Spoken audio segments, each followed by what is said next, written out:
마태복음 4장 23절에서 25절까지 말씀입니다. 하나님께서 우리에게 주신 말씀을 우리 한 목소리로 함께 읽겠습니다. 예수께서 온 갈릴리에 두루 다니사 그들의 회당에서 가르치시며 천국 복음을 전파하시며 백성 중에 모든 병과 모든 약한 것을 고치시니 그의 소문이 온 수리아에 퍼진지라. 사람들이 모든 앓는 자 곧 각종 병에 걸려서 고통당하는 자, 귀신 들린 자, 간질하는 자, 중풍병자들을 데려오니 그들을 고치시더라. 갈릴리와 데가볼리와 예루살렘과 유대와 요단강 건너편에서 수많은 무리가 따르니라. 아멘. 예수님께서 이 땅에 오셔서 하신 사역을 오늘 우리가 읽은 이 마태복음에서 이 세 가지를 말씀하고 있습니다. 23절에 보니까 가르치시며 전파하시며 고치셨더라. 이 세 가지입니다. 회당에서 주께서 가르친 것은 하나님의 말씀이고, 전파하신 것은 이 많은 사람들이 모여 있는 곳에서 천국 복음을 설교하신 것이고, 고치신 것은 병자들의 병을 하나하나 구체적으로 주님께서 만지시고 고쳐주신 내용입니다. 우리가 이 예수님의 사역을 보면 오늘 우리가 함께 살펴볼 이 한국 땅에 들어온 복음이 우리에게 주신 선물과 너무너무 일치하고 닮아 있음을 보고 깜짝 놀랍니다. 선교사들이 이 땅에 와서 한 일이 이 복음과 함께 가지고 온 것이 두 가지였는데, 하나가 의료였고 하나가 교육이었습니다.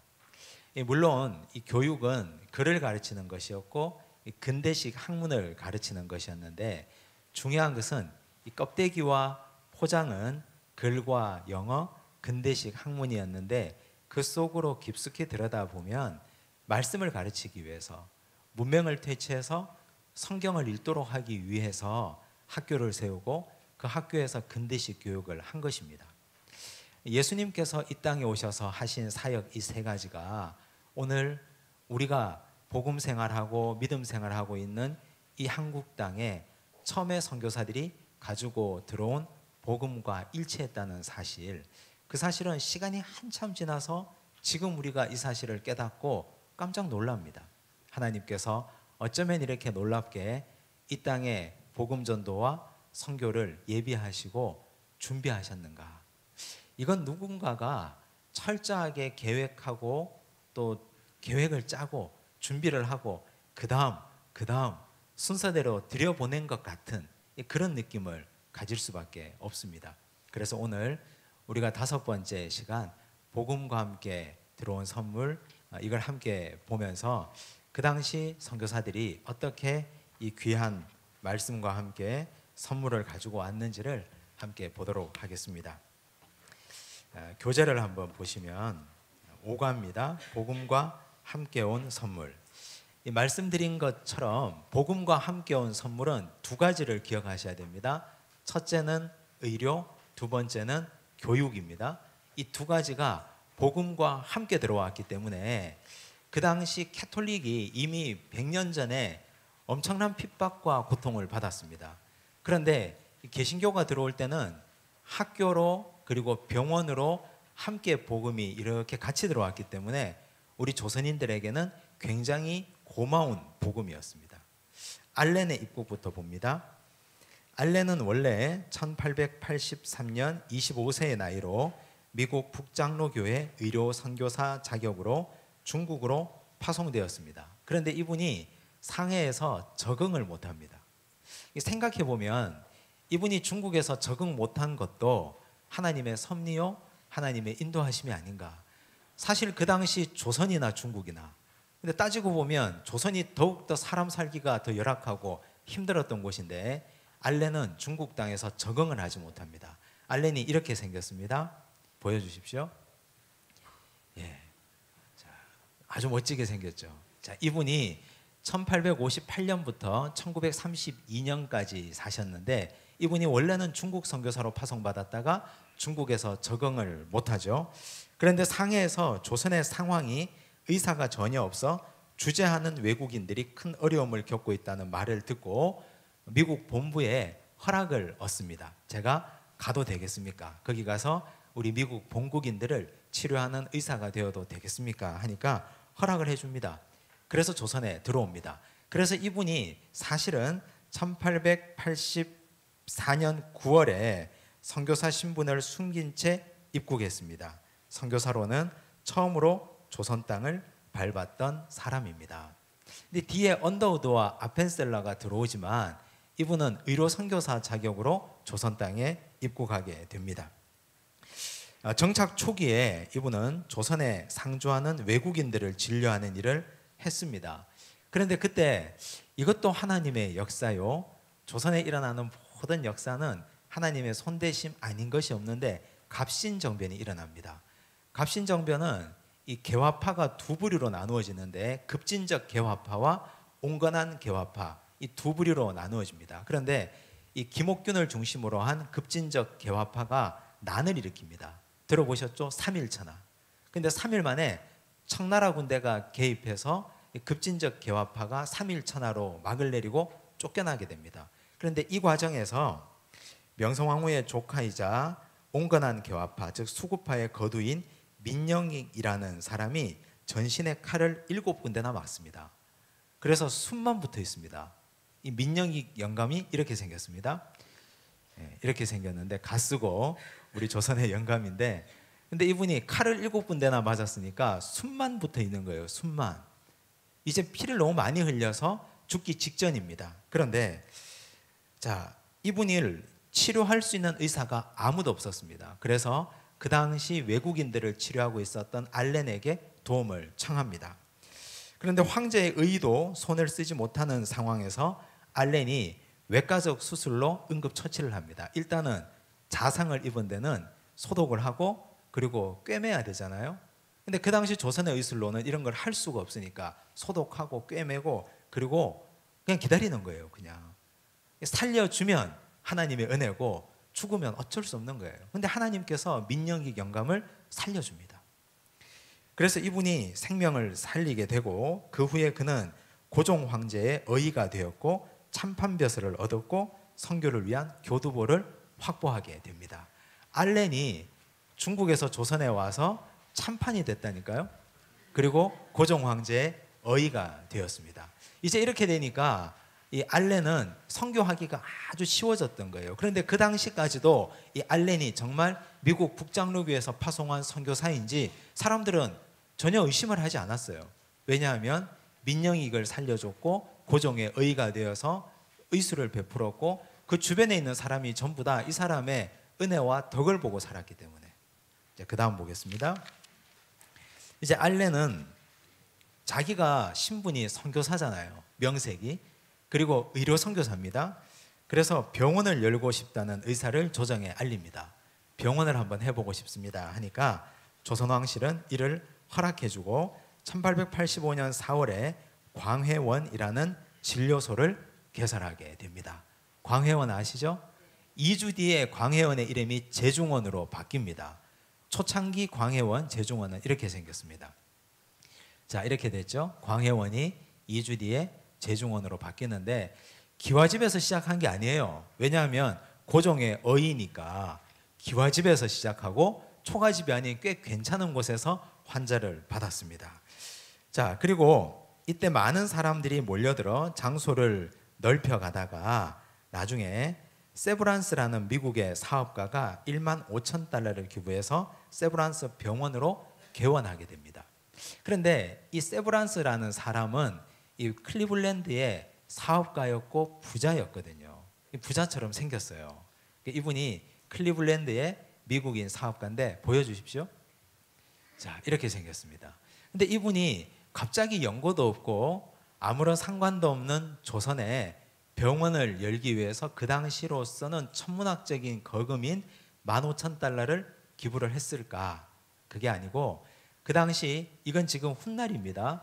알렌이 나중에 여기를 그만두고 그 다음 에비슨이라는 선교사가 이 제중원을 맡아서 운영을 합니다. 그런데 이 에비슨이라는 선교사가 병을 얻어서 캐나다로 돌아갑니다. 에비슨 선교사가 이렇게 생겼습니다. 에비슨이라는 사람이 아주 잘생긴 분이에요. 이분이 1956년까지 살았어요. 이분은 조선의 항일 운동도 이끌었고, 그리고 외국인 선교사로서 직접 수술도 하고 아주 훌륭한 일을 많이 했습니다. 이분이 세브란스의 병원장을 지냈는데 직접 수술했던 장면을 사진으로 찍어 놓은 게 있습니다. 보십시오. 이렇게 있습니다. 이분이 그 당시 세브란스에서 환자를 외과적 수술을 하던 장면입니다. 근데 이분이 병을 얻어서 미국에 건너가서 돌아다니면서 강연을 합니다. 내가 지금 저 은둔의 나라 조선에서 이런 일을 하고 있는데 여기에 병원이 너무 좁아서 몰려오는 환자를 다 받을 수가 없습니다. 그 말을 듣고 클리블랜드의 대부호 세브란스가 돈을 거금을 기탁을 합니다. 가서 병원을 지으라고. 그 돈을 받아와서 병원을 짓고, 그리고 병원 이름을 그 기탁한 사람의 이름을 따서 세브란스 병원이라고 이름을 바꿉니다. 자, 이 세브란스가 나중에는 1907년에 직접 조선에 방문을 합니다. 와서 병원을 다시 둘러본 뒤에 다시 3만 달러를 기부합니다. 그래서 외래 진료소와 의학교 기숙사를 건립할 수 있었습니다. 지금 이 세브란스의 지금의 모습을 한번 보십시오. 어떻게 되어 있는지. 이렇게 됐습니다. 2019년의 모습. 처음에 시작할 때 고종이 알렌을 통해서 기와집 하나에서 시작했는데 그게 제중원이 되고 에비슨이라는 선교사가 돌아가서 고국의 부자를 설득하고 강연해서 그분이 기탁해서 병원이 이렇게 됐습니다. 이건 놀라운 하나님의 역사라고 밖에 할 수가 없습니다.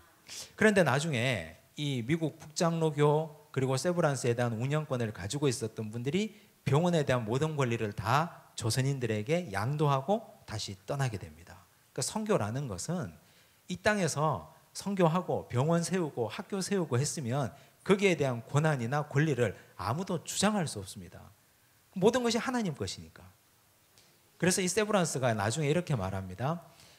그 돈을 받고 조선 사람들이 얼마나 기뻤겠습니까? 병원을 세웠으니까. 고맙다고 몇 번이고 말을 하고 인사를 하니까 나는 주는 것이 훨씬 더 기쁩니다. 여러분들이 받아서 병원 세워서 얻는 기쁨보다 나는 말할 수 없는 큰 기쁨이 있습니다. 그는 이런 유명한 말을 남겼습니다. 성경에도 있잖아요. 주는 것이 받는 것보다 복되다고 말씀하셨잖아요. 그런 것처럼 세브란스는 이렇게 광해원, 제중원 병원을 오늘의 세브란스로 일구게 된 주역이 되었습니다. 자, 여기에 에비슨 선교사가 큰 역할을 감당했다는 사실도 기억하시면 좋겠습니다. 그런데 다시 이제 제중원 초기로 돌아갑니다. 제중원 초기에는 이 선교사들이 공식적으로 이 병원에 거처하고 쉼을 누리는 안식처가 되었습니다. 생각해 보십시오. 이 알렌이 제중원을 개원하고 병원에서 환자들을 받아가지고 병원을 돌봅니다. 그런데 그때 언더우드와 아펜셀러가 인천 제물포항에 도착했습니다. 이들이 선교사 신분으로 들어왔거든요. 어디에 살겠습니까? 나는 선교사입니다 하고 그 당시 국법으로 복음 전하는 것이 금지되어 있는 이 조선 땅에서 복음을 전하다가 잡히면 천주교 순교자들처럼 그렇게 죽을 수밖에 없잖아요. 그래서 이분들이 전부 다 제중원에 가가지고 어떤 사람은 약국에서 약을 빻아서 조제해주는 일도 하고 빨래도 해주고 심부름도 해주고 제중원을 중심으로 선교사들이 다 임시 거처를 마련하게 됩니다. 그 뒤에 나오죠. 언더우드는 약국일을 도왔고 스크랜턴과 헤론도 병원을 통해서 조선 선교에 적응하는 기간을 가지게 됩니다. 지금은 이 책이 절판이 되었던데 이 양화진이라는 책이 있거든요. 양화진, 책 이름이 양화진이에요. 근데 그 책에 보면 초기에 제중원을 중심으로 일어났던 선교사들의 총각 선교사도 오고 처녀 선교사도 오니까 거기에서 일어났던 로맨스도 있고 그리고 선교사들 사이에 갈등도 있고 이런 게 그 책에 아주 잘 기록되어 있습니다. 그리고 사실을 기반으로 있었던 이야기들을 잘 기록하고 있는 소설입니다. 혹시 구할 수 있으면 구해서 한번 읽어보시면 아주 도움이 되실 겁니다. 자, 그런데 여기 스크랜턴이라는 사람도 있고 헤론도 있는데 헤론은 우리가 다음 주에 살펴볼 순교자입니다. 이 스크랜턴에 대해서 한번 살펴봐야 되는데, 이 스크랜턴은 윌리엄 스크랜턴입니다. 한번 사진 보여주십시오. 이렇게 생겼습니다. 이분도 의사였습니다. 그 초기에 조선에는 알렌 때문에 의사들이 굉장히 많이 왔습니다. 의사들이 와서 의료 선교를 하고 복음을 전했는데, 이 스크랜턴은 자기 어머니 메리 스크랜턴과 함께 왔습니다. 모자 선교사예요. 이렇게 생겼습니다. 메리 스크랜턴 여사는 이화여대를 설립한 설립자입니다. 좀 이따가 이제 메리 스크랜턴에 대해서 다시 공부를 할 텐데, 지금 이화여대에 가면 스크랜턴 학부가 있습니다. 이 스크랜턴 여사를 기념해서 학생들을 받아서 거기에서 가르치는 스크랜턴 학부가 있고, 스크랜턴을 기념하는 장학금도 지금 모여져서 학생들에게 수여하고 있는 상황입니다. 자, 그런데 이 스크랜턴은 여기에서 적응을 마치고 제중원에서 나갑니다. 어머니 스크랜턴 말고 아들 윌리엄 스크랜턴은 지금 제중원과 여기에 한계는 양반들을 주로 진료하는 곳이었거든요. 그 스크랜턴이 와서 보니까 조선에는 민간인들 길거리에 나가보니까 죽어가는 사람들이 부지기수인데 전부 다 죽어가고 있고 전부 다 그 사람들이 치료를 못 받아서 허덕이고 있는데, 우리는 여기서 황제나 돌보고 양반이나 돌보고 그래서는 안 되겠다. 이분이 길거리로 나가려고 작정을 합니다. 좀 전에 봤던 윌리엄 스크랜턴이. 그래서 이분이 정동에 민간인 진료소를 개소하고 시병원이라는 간판을 걸고 정식 병원으로 개원을 합니다. 시병원 한번 보여주십시오.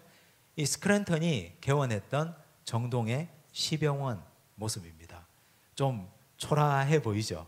그런데 이 병원이 굉장히 많은 환자들을 살리고 구해냈습니다. 이 스크랜턴이 많은 역사를 이루었던 사람입니다. 이 스크랜턴을 머리에 기억을 하시면 좋겠습니다. 자, 그리고 이제 여성들을 위한 병원이 시작되는데, 전통적인 남녀 유별 사상으로 병원에 찾아오는 부녀들이 어려움을 겪습니다. 여자들이 와가지고 남자 의사에게 몸을 보이려 하지 않는 거예요.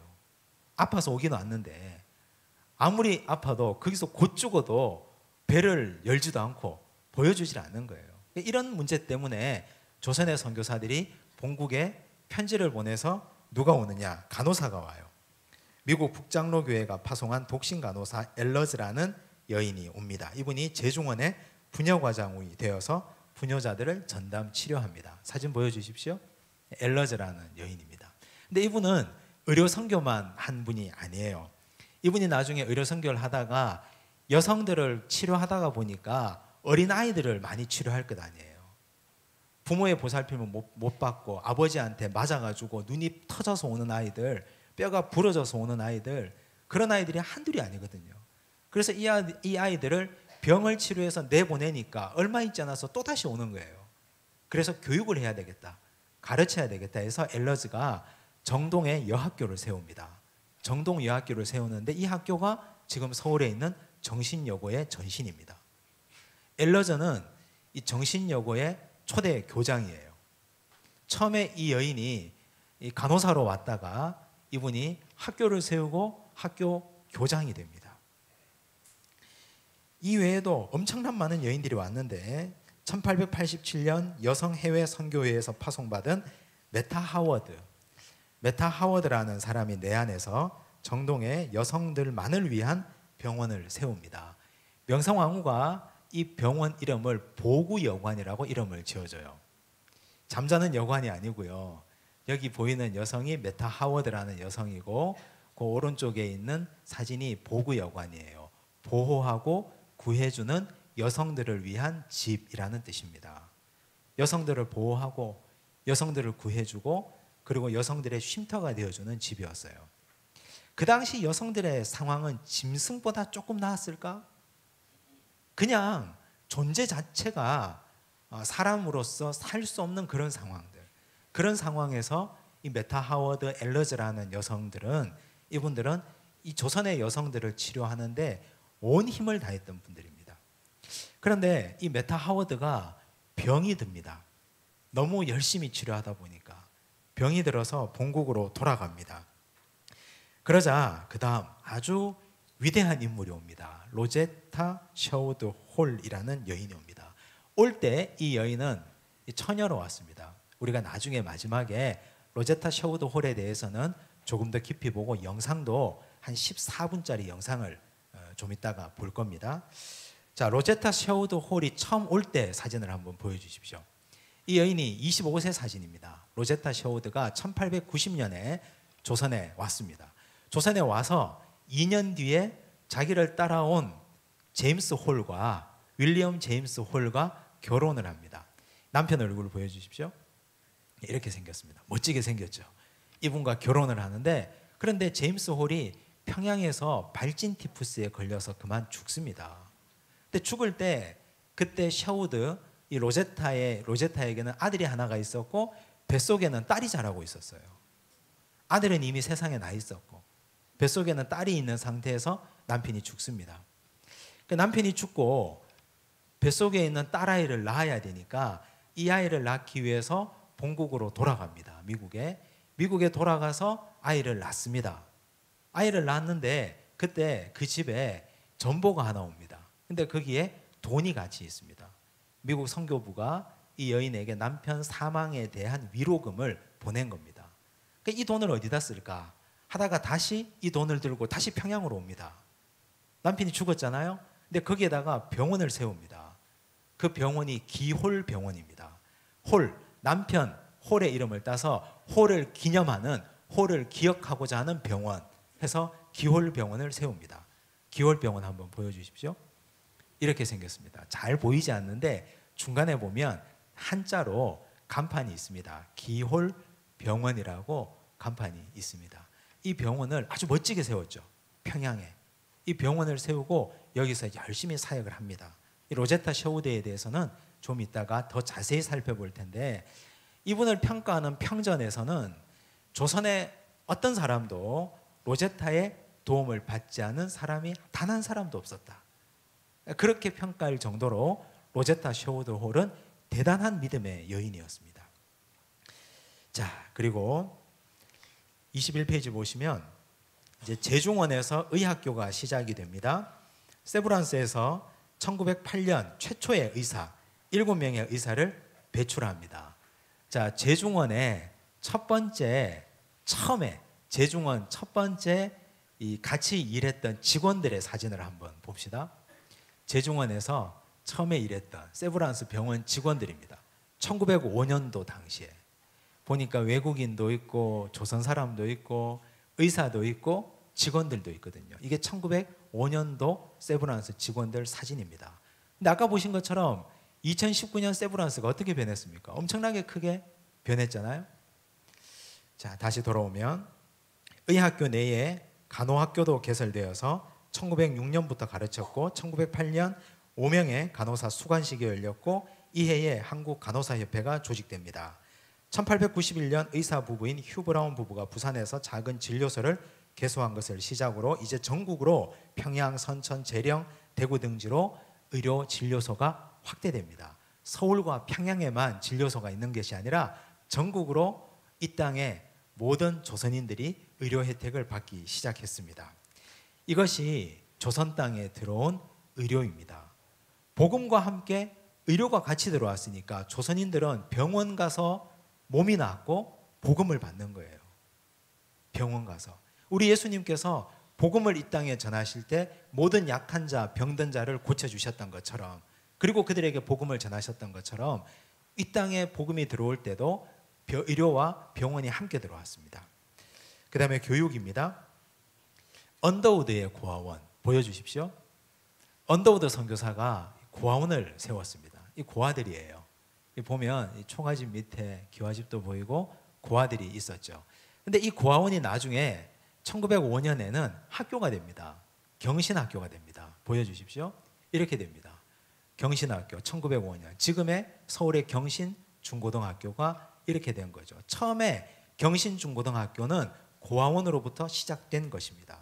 언더우드가 길에 버려진 아이들을 데려다가 돌보다가 1886년 2월 정부의 허락을 얻어 고아들을 가르치기 시작했고, 처음에는 이 고아원을 부를 때 언더우드 학당이라고 불렀습니다. 언더우드가 거기 영어를 가르치고 이 글을 가르치기 시작하니까, 그러다가 예수교 학당이라고 불리다가 1905년 경신이라는 이름으로 정착되었고 이 학교가 지금 경신 중고등학교가 된 것입니다.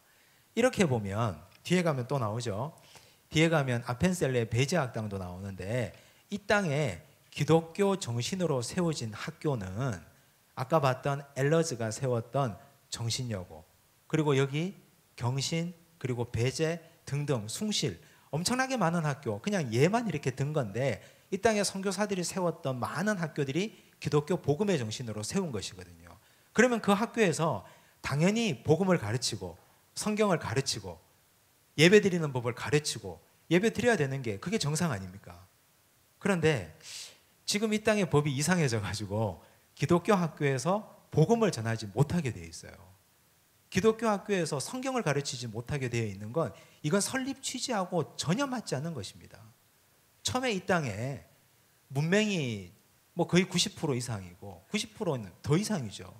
그렇게 엄청나게 많은 사람들이 글을 읽지 못하고 배움을 받지 못했을 때 외국인 선교사들이 와서 그들의 돈으로 학교를 세우고 그들이 문맹을 퇴치해주고 복음을 가르치고 글을 가르쳤는데 지금 와서 말씀을 가르치지 못하게 하니까 이 답답한 일을 어디 가서 하소연해야 되겠습니까?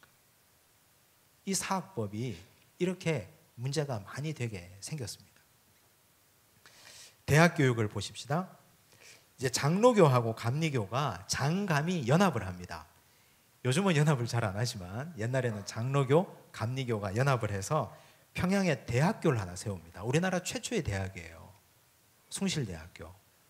자, 숭실대 지금 전경입니다. 학생들이 앞에 있고 빼곡히 있고 평양에 숭실대가 세워집니다. 이 숭실대가 나중에 폐교되는데 일제 신사참배를 거부하면서 폐교됩니다. 그리고 서울에 내려와서 다시 재건 숭실대가 시작됩니다.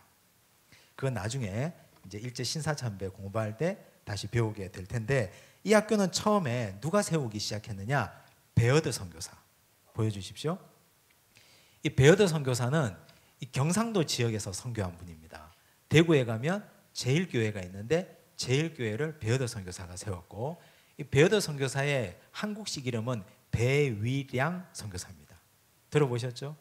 베어드 선교사가 많은 교회를 개척했습니다. 근데 이분이 평양에 숭실대학교를 세웠고 경상도에서부터 시작해가지고 올라가서 평양까지 가서 학교를 세웠다니까요. 이분의 선교의 열정. 자, 후에 두 교단 선교부가 연합해서 장로교, 감리교 선교부가 연합해서 이 학교를 운영합니다. 이제 다시 메리스 그랜튼으로 돌아오면 메리스 그랜튼은 1885년 6월에 아들과 함께 옵니다. 그런데 이때 메리스 그랜튼이 아들 윌리엄스 그랜튼과 함께 오는데 이때 이 메리스 그랜튼의 나이가 52세였어요. 52세. 52세에 조선 땅에 선교사로 온다. 우리라면 할 수 있겠습니까? 아브라함이 75세에 하나님의 부름을 받았다 하는데 이 여인은 52세에 조선에 왔습니다. 그리고 이분이 감리교인이기 때문에 아펜셀러 집에 머물렀습니다. 그리고 이분이 아들과 함께 지내면서 나는 뭘 할까 기도하고 고민하던 중에 그때 어떤 한 여인이 자기 발로 찾아옵니다. 근데 그 여인은 조선의 관료의 첩이었습니다. 근데 이 첩은 포부가 대단했습니다. 어떤 포부를 갖고 있었냐면 나는 영어를 배우고 싶습니다. 영어를 배워서 왕후의 통역관이 되고 싶습니다. 그래서 이 스크랜턴 여사가 첩이면 어떻고 정실이면 어떻습니까? 배우겠다는데. 그래서 그녀에게 영어를 가르쳐 줍니다. 근데 안타깝게도 3개월이 채 되지 못해서 병에 걸려서 학교를 그만둡니다. 떠나게 되죠. 두 번째 찾아온 여인이 있습니다. 여자아이가 있는데 그 아이는 10살짜리 아이인데 이름이 꽃님이에요. 꽃님이라는 10살짜리 아이. 근데 이 아이가 이화여대 최초의 학생이에요. 근데 꽃님이라는 아이가 왔는데 이 아이를 이 스크랜턴 여사는 잘 대해준다고 좋은 것도 먹이고 좋은 것도 입히고 좋은 말도 하면서 이렇게 말했습니다. 꽃님아 꽃님아 네가 나중에 말 잘 듣고 열심히 공부하면 내가 너 데리고 저기 배 타고 멀리 가서 미국 가서 영어도 가르쳐주고 학교도 보내주마. 꽃님이가 겁이 난 거예요. 자기 데리고 멀리 간다 하니까. 집에 가서 부모한테 얘기하니까 부모가 애를 학교에 보내질 않습니다. 그래서 가서 스크랜턴 여사가 각서를 쓰고 절대로 미국에 데려가지 않습니다. 각서를 쓰고 그리고 학교에서 계속 교육을 했습니다. 세 번째 찾아온 아이, 별단이라는 아이입니다. 별단이라는 아이도 가르치고 네 번째 아이가 중요해요. 네 번째 여인은 김점동이라는 여인입니다. 이 여인은 이름을 기억하셔야 됩니다.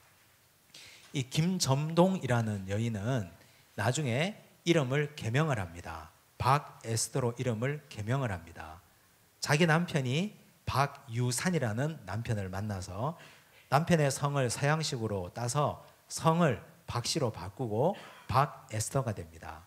근데 이분이 메리 스크랜턴에게서 공부를 합니다. 영어를 배웁니다. 열심히 영어를 배웠습니다. 그런데 나중에 우리가 좀 전에 살펴봤던 로제타 셔우드 홀이 있잖아요. 로제타 셔우드 홀이 이 영어를 잘하는 학생을 찾는데 여기 박에스더를 스크랜턴 여사에게 소개를 받습니다. 그래서 나중에 로제타 셔우드 홀이 남편이 죽고 자기 뱃속에 있는 딸을 출산하기 위해서 미국에 갈 때 박에스더를 데려갑니다. 박에스더를 데려가요. 데려갈 때 이미 로제타는 조선인 중에 착하고 성실한 박유산이라는 남자를 점 찍어뒀다가 결혼을 시킵니다. 그래서 로제타가 박유산과 박에스더를 미국에 데려가죠. 그래서 볼티모어 의과대학에 학교를 진학을 시킵니다. 영어를 잘하니까. 볼티모어 의과대학이 지금의 존스 홉킨스 대학입니다. 존스 홉킨스 의대에 박에스더가 들어가서 거기서 의학 공부를 합니다. 의사가 돼서 돌아옵니다. 그래서 여기 박에스더라는 이 여인은 조선의 최초의 여성 의사입니다. 이분이 이화여대 메리 스크랜턴 여사한테 들어가서 공부를 배웠고 로제타 셔우드 홀과 미국에 갔고 거기서 공부를 하고 다시 돌아오죠. 좀 이따가 이분의 모습도 다시 살펴보겠습니다. 자, 메리 스크랜턴이 처음에 시작했던 이화여대 학생들 사진 한번 보여주십시오. 스크랜턴 여사 보입니까? 잘 안 보이죠? 저기 서양인 여자 하나가 있는데 학생들, 그 당시에는 꽤 그래도 있었어요. 이 학생들과 함께 사진 찍은 모습입니다. 자, 이분이 20여 채의 초가집과 빈터를 사서 여자 학당과 분여원을 짓고 1886년 11월에 완공되자 이화학당이라고 이름하였으며 훗날 이화여대가 됩니다. 페이지 넘어가시면 아펜셀러는 언더우드가 처음에 제중원에서 일한 것과 달리 교육사업에 헌신했습니다. 아펜셀러는 교육에 전적으로 헌신했습니다. 그는 특별히 조선의 아이들에게 영어를 가르치는 일에 열중했고 1885년에 학교를 세우는데 고종은 이 학교를 1887년 배제학당이라는 이름을 하사했습니다. 배제학당 보여주십시오. 이렇게 아주 멋진 학교를 만들었습니다. 오늘날의 배제중고등학교, 배제대학의 전신이 되었습니다. 이제 우리가 이런 내용들 두 가지를 기억하셔야 되죠. 한 가지는 이 복음과 함께 온 선물의 첫째는 의료였고 두 번째는 교육이었죠. 의료와 교육이 함께 들어왔는데 그 당시 이 조선인들은 한 100년 동안 캐톨릭 세력으로 인해서 마음이 많이 상했고 자존심도 많이 상했습니다. 이 도굴 사건도 있었잖아요. 그리고 양요 사건이 굉장히 많았잖아요. 그래서 이 서양에서 서양 귀신을 믿는다라고 하면 무조건 배척하는 시절이었습니다. 그런데 그때 조선인들의 마음을 안심시키고 녹이고 누그러뜨렸던 것이 의료와 교육이었습니다. 이 두 가지가 함께 들어왔기 때문에 그래서 복음이 아주 뿌리 깊게 자리 잡게 된 것입니다. 자, 그런데 이때 우리가 또 기억해야 될 것은 서양 사람들에 대해서는 이제 이런 이 마음의 안심을 가지고 복음을 함께 받게 됐잖아요. 그런데 나중에 예수를 믿는다는 것, 신앙을 가진다는 것은 서양인들과 함께 하는 것이고 그들이 가진 앞서가는 의료와 교육의 혜택을 내가 받는다는 것이고 동시에 일제시대 때는 항일을 한다는 의지입니다. 이것이 동시에 함께 맞물려서 조선 초기 선교의 기폭제 역할을 한 것입니다. 그 다음 내용을 보시면 예수님은 복음을 전하시면서 각색 병자들을 치유하셨고 말씀을 듣기 위해 찾아온 이들의 배고픔을 모른 척하지 않으셨습니다. 복음을 구체적인 실천을 전제로 하는 것이며 조선에 들어온 복음은 병자들을 신분의 차별 없이 치료했으며 문맹을 타파했습니다. 오늘 우리가 전하는 복음은 이 시대 백성들에게 어떤 의미가 있습니까? 이걸 우리가 한번 생각해 보셔야 됩니다. 이제 닥터 로제타 홀에 대해서 더 자세히 조사해 봅시다 라고 되어 있는데 이 파워포인트 화면을 한번 보시겠습니다. 제가 이분의 이 생애에 대해서 이 4페이지로 정리를 했는데 설명을 좀 할게요. 이분이 1890년 10월에 보그 여왕의 메타 하워드의 이 후임으로 부임합니다. 이 당시 나이가 25세였습니다. 25세 때 아까 사진 보셨죠, 그죠? 자, 그런데 1892년 6월에 제임스 홀과 서울에서 결혼을 합니다. 근데 결혼하고 신혼생활은 얼마 가지지 못했어요. 남편은 평양을 책임지는 의료선교사였고 로제타는 서울을 책임지는 의료선교사였기 때문에 남편이 평양으로 떠나버립니다. 그래서 결혼 후 남편은 평양, 로제타는 서울. 그러다가 남편을 보려고 1894년에 평양을 방문합니다. 그때 뱃속에는 금방 이제 잉태된지도 몰랐어요. 여자아이 이디스 홀이 자라고 있었고 남자아이 태어난 셔우드 홀을 데리고 방문합니다. 그런데 그 당시 평양 시민들은 서양 아기를 처음 보거든요. 기록에 의하면 1500명 정도가 서양 아기를 보려고 몰려들었다고 그래요. 그래서 그 당시에 이 서양인에게 도움을 줬다고 해서 조선인이 감옥에 갇히는 일이 벌어집니다. 근데 그 감옥에 갇힌 이의 딸이 나중에 로제타가 그를 다 구명운동을 해서 다 풀어주는데 그 딸이 맹인이었어요. 그래서 로제타는 그때부터 조선에 맹인을 위한 한글 점자책을 내가 개발해야 되겠다. 이런 마음을 가집니다. 실제로 나중에 로제타 홀이 조선인을 위한 점자책, 한글 점자책을 발간하게 됩니다. 많은 일을 해요. 그리고 나서 1894년에 서울로 돌아옵니다. 왜 돌아왔느냐 하면 청일전쟁이 일어날 것 같은 소문이 파다했거든요. 실제로 청일전쟁이 일어났습니다. 남편과 함께 서울에 오는데 그런데 청일전쟁으로 평양이 쑥대밭이 됩니다. 전염병이 난리도 아니게 퍼졌어요. 남편은 자기는 서울에 왔으니까 있으면 되는데 본인이 진료하던 진료소를 내팽개칠 수 없다고 해서 이 제임스 홀은 다시 평양으로 돌아갑니다. 평양에 돌아가서 사람들을 진료하다가 발진 티푸스로 그만 사망합니다. 그렇게 돌아가십니다. 그 다음 페이지 보시면 남편 사망 당시에 이 아들 셔우드 홀이 하나 있었고 딸은 임신 상태였습니다. 고향으로 돌아가서 딸을 출산하는데 그 딸아이가 이디스 홀입니다. 사진 한번 보여주십시오. 이 가족과 함께 찍은 이 로제타와 딸아이 보이시죠? 이 딸아이가 죽었어요. 나중에 이디스 홀. 그리고 나중에 커서 자라서 훌륭한 사람이 되는 아들 셔우드 홀. 이 아이를 출산할 때 누구를 데려가느냐? 아까 말씀드렸죠. 바게스더를 데려가요. 바게스더와 이 가족이 함께 찍은 사진입니다. 보여주십시오.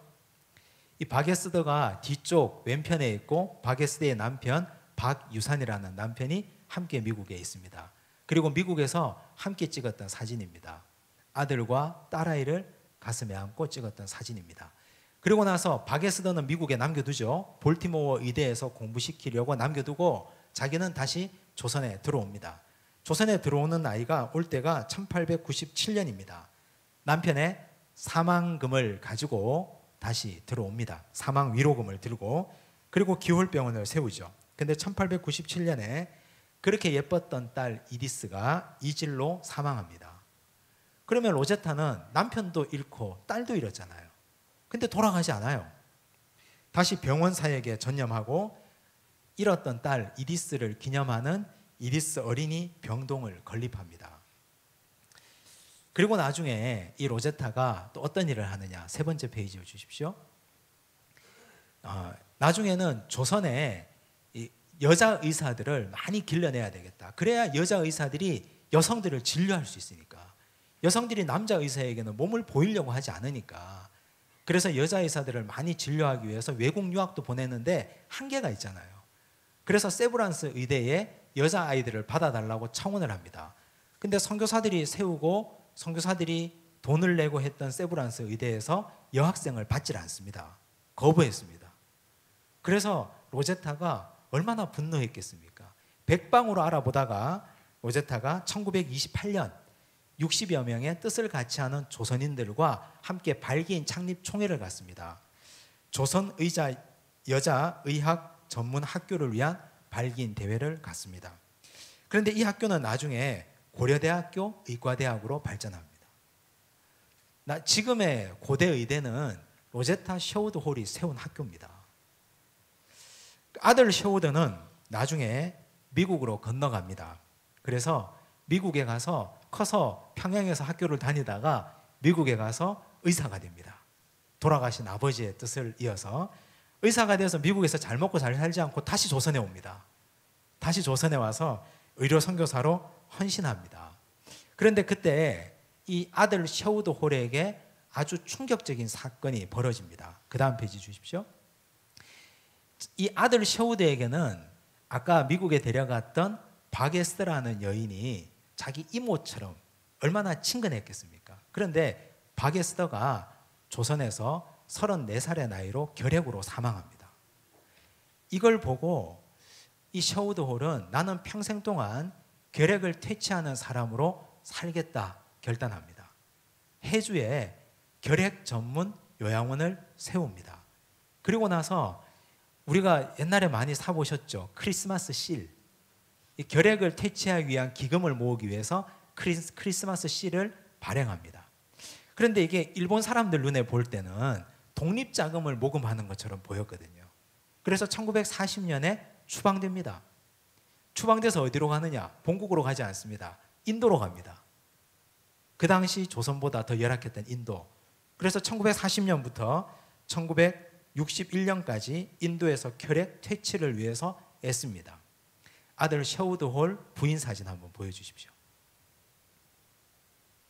이렇게 생겼습니다. 그 어머니 무릎에 있던 아들 셔우드가 자라서 의사가 돼서 부인도 의사인데 같이 조선에 왔다가 인도로 갑니다. 이 가족이 나중에 함께 찍은 사진도 있습니다. 보여주십시오. 로제타 셔우드가 할머니가 됐죠. 아들 셔우드 홀 부부와 그들의 자손들, 손주들과 함께 찍은 사진입니다. 나중에 결혼 50주년, 남편은 이미 돌아가셨지만 결혼 50주년 때 로제타 홀이 혼자 찍은 사진, 할머니가 되어서 찍은 사진이 이렇게 있습니다. 나중에 이 아들 셔우드 홀도 1991년에 사망합니다. 1991년 최근이잖아요.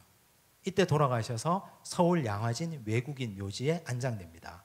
양화진에 가면 이 가족들이 다 있습니다.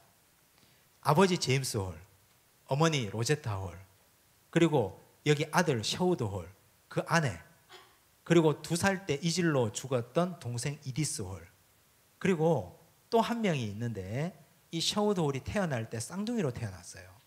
근데 그 쌍둥이는 그만 세상의 빛을 보지 못하고 태어나자마자 죽어요. 그 아이까지. 그래서 이 집안 총 6명이 양화진 묘지에 안장되어 있습니다. 그래서 이 로제타 셔우드 홀 이야기를 우리가 살펴보면 이분들의 삶은 아까 말씀드린 것처럼 조선인 치고 이분의 도움을 받지 않은 사람은 단 한 사람도 없다 할 정도로 대단한 삶을 살았던 분입니다. 이제 영상을 한번 15분 정도 되는 영상을 보시겠습니다. 셔우드 홀, 로제타 셔우드 홀에 대한 이야기입니다. 양화진에는 로제타는 물론 그의 남편과 자녀들이 함께 묻힌 가정묘가 만들어져 있습니다. 맞습니다. 이들 모두 선교사입니다. 선교를 준비하면서 만난 남편 제임스 홀. 그는 신실하고 헌신적인 하나님의 자녀로 열심을 다한 선교사였습니다. 1892년 서울에서 결혼을 한 후 제임스는 곧바로 평양 선교 책임자가 되어 의료 선교를 펼칩니다. 그때 첫 아이 셔우드는 6개월 갓난쟁이였죠. His father was involved with pioneer mission work, medical mission work, and the Sino-Japanese War took place during his lifetime, and he developed typhus after going up to Pyongyang and assisting the wounded up there, and he contracted typhus fever and came back to. 청일 전쟁의 분수령이었던 평양 전투. 제임스 홀은 자신의 몸을 돌볼 틈도 없이 부상당한 환자들을 치료하며 복음을 전했습니다.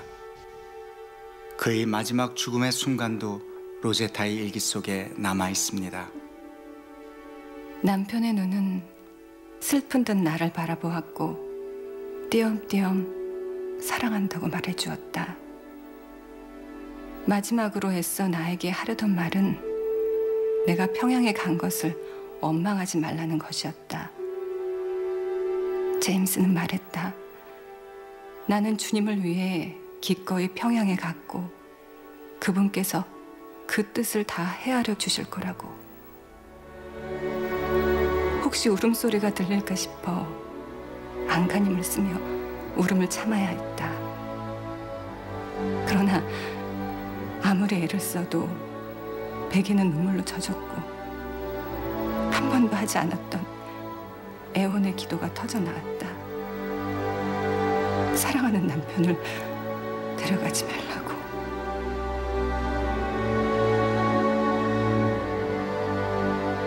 그의 선교 활동은 짧았지만 평양 선교의 개척자, 고아들의 친구로 불린 그의 헌신은 작지 않았습니다.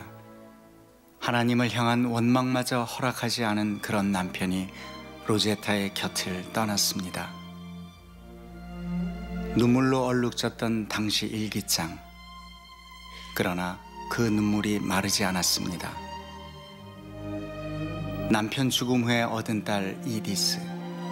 로제타에게 큰 위로가 되었던 딸마저 그의 곁에 오래 머물지 않았습니다. 겨우 5살.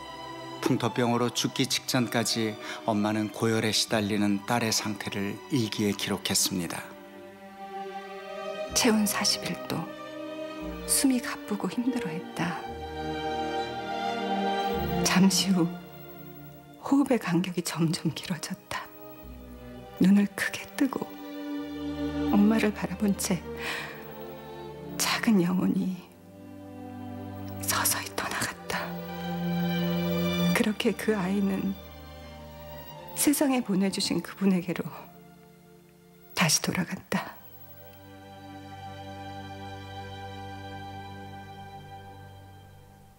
The early women missionaries. And the first is what was the hardest, I think, was trying to raise their children, because 1 out of every 7 of the missionary children died. And in Korea, I think it was about 1 in every 2 children died in those years before antibiotics. And some women lost all of their children because they had dysentery and typhus and typhoid and encephalitis and horrible, and the Korean children too. But this was a bond between Korean women and the missionary wives, is that they were always concerned about their children and trying to keep their children alive to grow up. 길을 모르니 나를 도와주소서.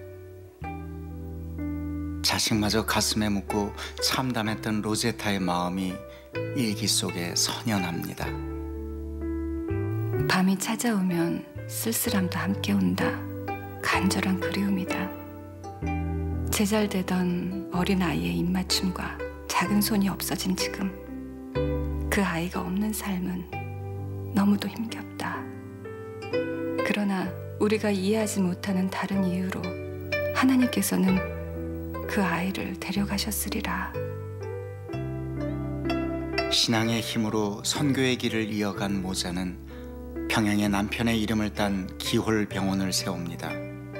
또한 딸의 이름을 딴 어린이 병원도 설립하죠.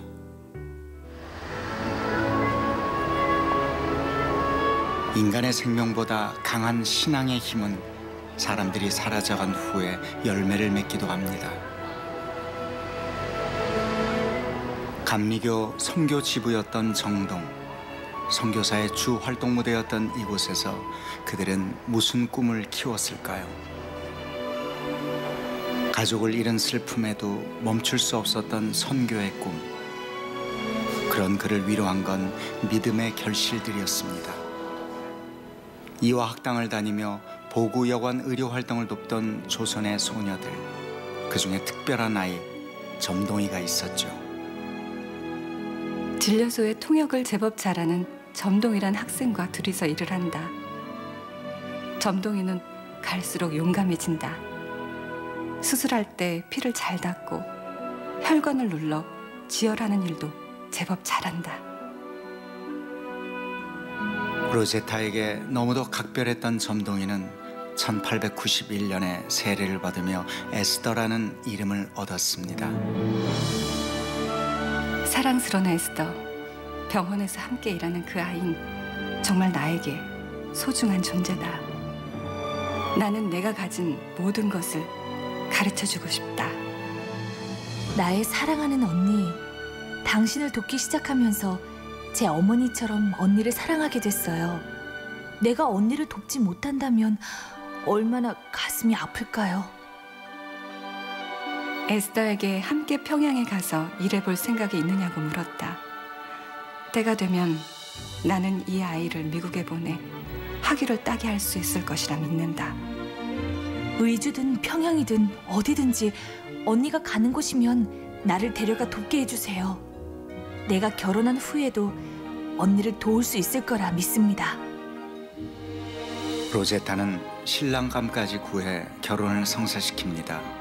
그리고 그는 1894년 그들을 미국으로 데려갑니다. 당시 승선 일지에는 에스더 부부가 요리사와 집사로 기록되어 있습니다. 이제 에스더의 새로운 삶이 시작된 것이죠. 그들이 정착한 곳은 로제타의 고향 뉴욕의 리버티. 로제타는 에스더를 공립학교에 보내 대학 입시를 준비시킵니다. 남편 박유사는 로제타 아버지의 농장에서 일을 하며 아내 뒷바라지를 했습니다. 에스더 부부의 흔적이 미국에도 남아있을까요? 선교 역사에 관한 많은 자료가 보관되어 있는 미 연합감리교 문서보관실. 그곳에서 1899년 지역신문에 실린 박에스더의 기사를 찾을 수 있었습니다. 그 기사에 의하면 에스더는 볼티모어 여자의과대학에 다녔습니다.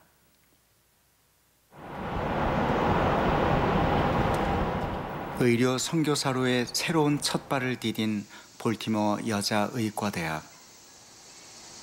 지금은 폐교되었고 학교가 있던 자리는 흑인들이 많이 사는 주택가로 변했습니다.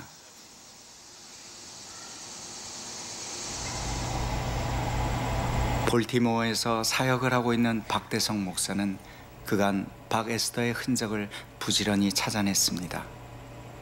그 중에는 그들의 이름이 있는 당시 인구 조사표가 있습니다.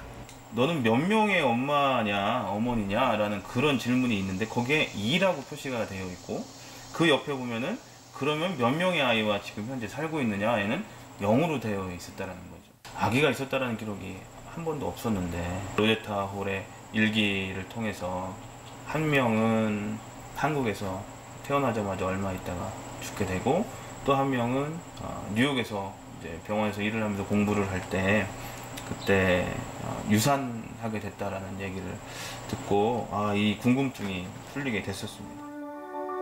미국 생활 4년, 아내 곁을 지키던 박유사는 폐결핵으로 세상을 등집니다. 에스더의 의대 졸업을 보름 앞둔 때였습니다. 박대성 목사는 박유산의 묘지도 찾아냈습니다. We came from South Korea. Okay. We want to see if we available the Mr. Yusan Park's record. Absolutely. Right this way, sir. Okay, thank you. So, Mr. Yusan Pak. Yeah, Pak. Okay, this This is the original Original, record. yeah. Property was owned by Mr. R. Tyne Smith. Okay. Yes. And this lot was Mr. Pack, Pack, okay. in 1900, April 30th, 1900. Archived every interment from 1886 into 1900. Wow. It's documented that cause of death, tuberculosis. He's in section 3, lot 337, and the Robert Booker was the undertaker. 낯선 미국인 가족 묘지 한 구석에 묻혀 100년 넘게 외로이 남겨진 박유산의 묘. 과연 한국으로 떠나며 에스더는 어떤 기도를 올렸을까요? 그의 묘비에는 내가 나그네 되었을 때 나를 영접하였고 라는 성경 구절만이 그의 삶을 지키고 있습니다. 제임스 홀을 통해 하나님을 만난 그는 그렇게 한 여성 선교사를 키우고 생을 마감했습니다.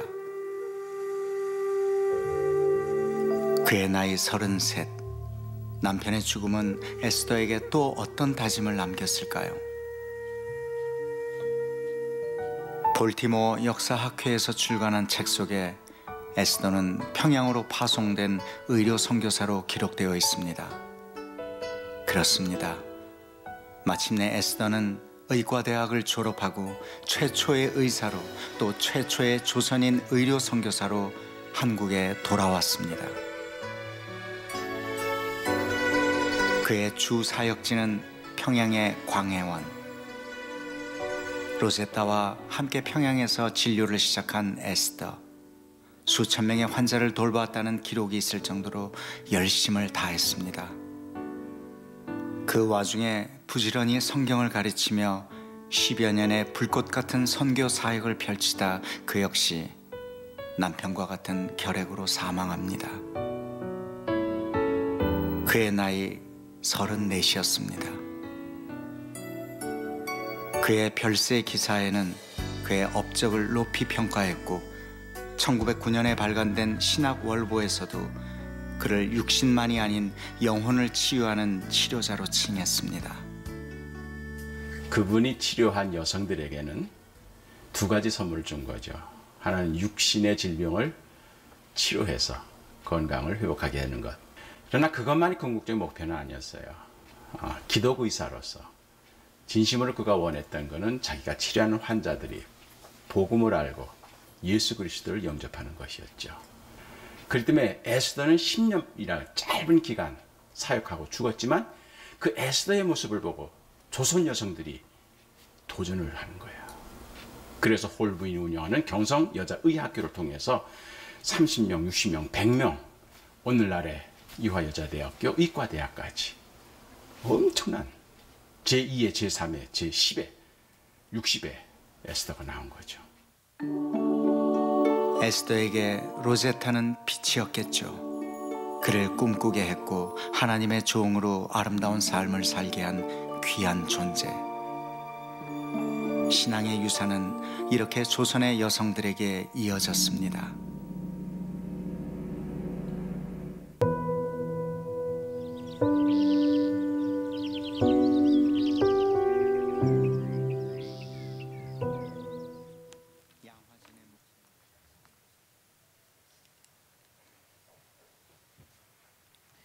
네, 닥터 로제타 홀 이야기를 조금 더 자세히 보시기를 원하는 분들은 아들 셔우드 홀이 쓴 닥터 홀의 조선 회상이라는 책이 있습니다. 아들이 직접 부모님 이야기 그리고 자기 태어나 보니까 조선이었잖아요. 그 셔우드 홀에 성장하면서 겪었던 이야기, 닥터 홀의 조선 회상, 그리고 이분이 또 인도 가서 사역했던 이야기, 그 닥터 홀의 인도 회상이라는 두 권의 책이 있습니다. 그 책을 통해서 이 셔우드 일가의 선교 여정을 잘 확인할 수 있습니다. 오늘 우리가 함께 공부한 내용 잘 새기시고 한 번 더 복습하고 다음 주에 오시면 좋겠습니다. 기도하겠습니다.